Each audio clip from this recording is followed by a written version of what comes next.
Anies untuk bisa lebih mengoptimalkan potensi kemampuan yang dimilikinya.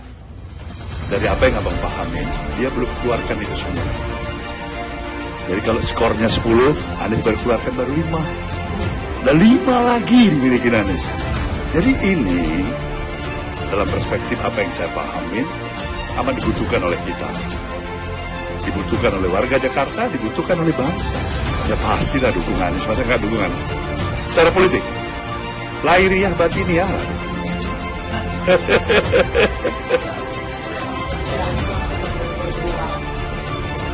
2024, nah, tergantung Anies lah. Niatnya udah pasti ada di situ. Semua niat-niat baik itu harus terjaga secara baik. Iya, kita semua kan sama-sama menunggu ya, ya. Ini nanti calonnya siapa saja nih kan? Semua partai politik saat ini sedang menatar sebenarnya.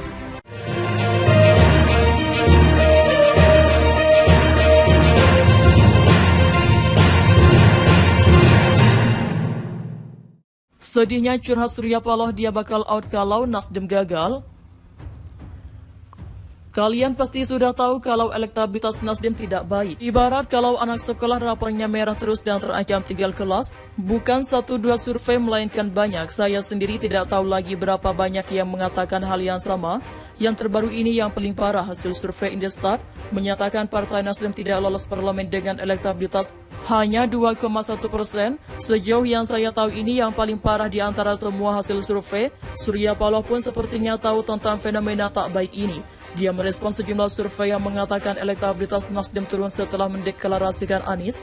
Dia menyatakan bahwa pemimpin partai akan bertanggung jawab jika perolehan suara yang didapat Nasdem menurun pada pemilu 2024. Paloh meminta agar lembaga survei tak perlu lagi menghitung partai dengan elektabilitas kecil seperti miliknya.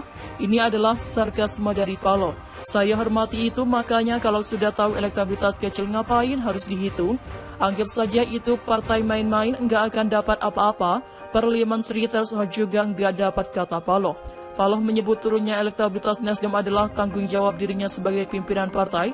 Saya katakan jika tidak ada tambahan kursi di pemilu 2024 itu artinya nahkodanya out, kata Paloh.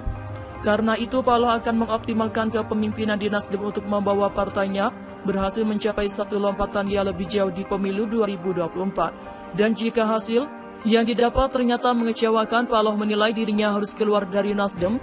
Kalau ini tolong dicatat, jangankan menurun atau tidak lolos parliamentary threshold, tidak ada tambahan angka kursi parlemen satupun, itu artinya nahkoda yang berbicara. Ini sudah tidak layak lagi memimpin Nasdem, katanya. Kalau saya lihat, ini ibarat kapten kapal membawa kapalnya ke arah yang salah sehingga berhadapan dengan badai dan ombak besar. Banyak anak buah kapal yang memilih kabur atau naik ke kapal lain. Kapten ini tetap saja mengarahkan kapal ke arah yang dia yakini akan lebih baik. Ternyata makin kesini makin parah, badai makin besar, dan sekarang kaptennya bilang kalau terus memburu dia akan out. Siapa suruh mengambil keputusan fatal yang bahkan sudah bisa diprediksi oleh orang awam sekalipun? Masa orang sebesar Surya Paloh tidak bisa kalkulasi untuk ruginya mengusung Anies? Nasdem akarnya adalah nasionalis, berulang kali mendukung Ahok dan Jokowi. Sekarang mau banting setir mendukung Anies yang notabene salah satu pendukungnya adalah kelompok intoleran. Banting setir seperti ini ibarat pengemudi mobil belokan arah mobil dengan tiba-tiba dengan sudut belokan yang tajam ekstrim sehingga penumpang di dalamnya terpental keluar, sedangkan orang yang ada di luar bahkan berpikir-pikir mau naik ke dalam mobil itu karena terlalu ugal-ugalan. Artinya Nasdem kehilangan pemilih asalnya, bahkan pemilih Anies juga ogah memilih Nasdem. Ini terlihat dari survei SMRC yang mengatakan pemilih Anies lebih banyak memilih PKS, Nasdem cuma dapat 12% dari suara pemilih Anies. Ini tentu tidak sebanding dengan jumlah pemilih awal yang sudah hengkang. Ketika mendengar keputusan pendeklarasian Anies, ibarat Nasdem buang aset lama demi aset yang lebih besar ternyata tak dapat apa-apa. Atau ibarat Nasdem berpikir dengan mengusung Anies bisa dapat makan lobster, ternyata sekarang cuma dapat cangkangnya doang. Dagingnya dicuri orang lain. Tentu saja ini keputusan paling sembrono yang pernah dilakukan Nasdem.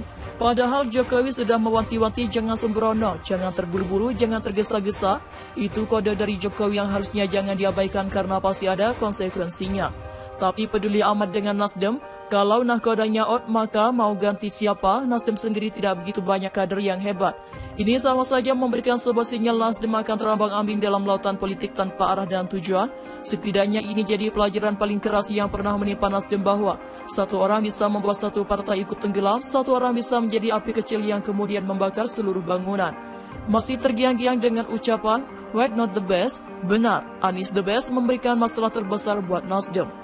Kalian pasti sudah tahu kalau elektabilitas Nasdem tidak baik, ibarat kalau anak sekolah rapornya merah terus dan terancam tinggal kelas, bukan 1-2 survei melainkan banyak saya sendiri tidak tahu lagi berapa banyak yang mengatakan hal yang sama.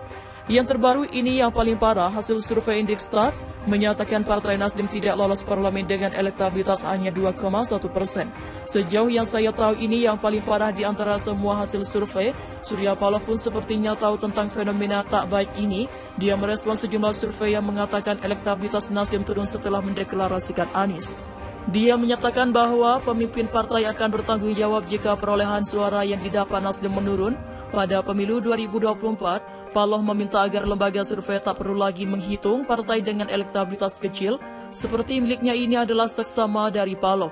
Saya hormati itu, makanya kalau sudah tahu elektabilitas kecil ngapain harus dihitung, anggap saja ini partai main-main, nggak akan dapat apa-apa, parliamentary threshold juga nggak dapat, kata Paloh. Paloh menyebut turunnya elektabilitas Nasdem adalah tanggung jawab dirinya sebagai pemimpin partai.